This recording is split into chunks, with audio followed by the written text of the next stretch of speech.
नमस्कार, आपण पाहत आहे भांडा फूड न्यूज. एका दमात भ्रष्टाचारी कोमात. सोशल मीडिया, कर्जबाजारी, गुन्हेगारी, सट्टेबाजी, चोरी, मटका, जुगार, दारू, सावकारशाही, न्यायाच्या प्रतीक्षेत प्रशासन. भांडा फूड न्यूज.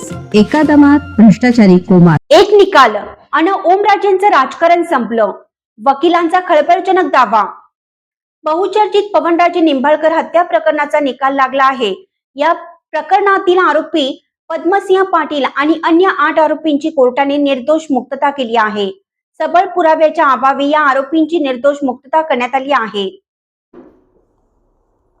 जून 2006 रोजी पवनराजे मुंबईहून धाराशिवला निघालेले असताना 2 मारेकऱ्यांनी कळंबोली येथे त्यांची गाडी अडवून गोळीबार करत त्यांची गोळ्या झाडून हत्या केली होती. त्यात पवनराजे आणि त्यांचा ड्रायव्हर समद काझी या दोघांचा मृत्यू झाला होता.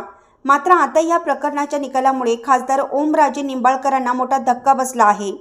या निकालानंतर पद्मसिंह पाटील यांचे वकील भूषण महाडिक यांनी महत्त्वाची माहिती दिली आहे. याबाबत माहिती जाणून घेऊया. माफीच्या साक्षीदाराने वेळोवेळी आपली विधाने बदलली. महाडिक. पद्मसिंह पाटील यांचे वकील भूषण महाडिक यांनी या प्रकरणावर बोलताना म्हटलं की हे प्रकरण पूर्णपणे खोटे असल्याचा दावा करण्यात आला आहे.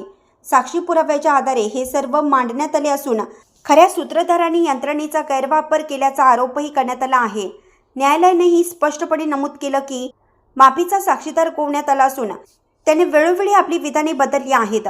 पुढे बोलताना महाडिक यांनी म्हटलं की हा गुन्हा 2006 सालचा असून सुरुवातीला तपास पोलिसांकडे होता. नंतर तो नवी मुंबई क्राईम ब्रांचकडे वर्ग करण्यात आला. त्यानंतर आनंदी देवी यांनी न्यायालयात धाव घेतली. या प्रकरणात एका आरोपीची नार्को चाचणी करण्यात आली होती, ज्याचा व्हिडिओ लीक झाल्याचाही मुद्दा उपस्थित करण्यात आला.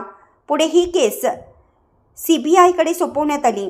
2008 मध्ये त्या संदर्भात आदेश देण्यात आले आणि 2009 पासून CBIने तपास सुरू केला.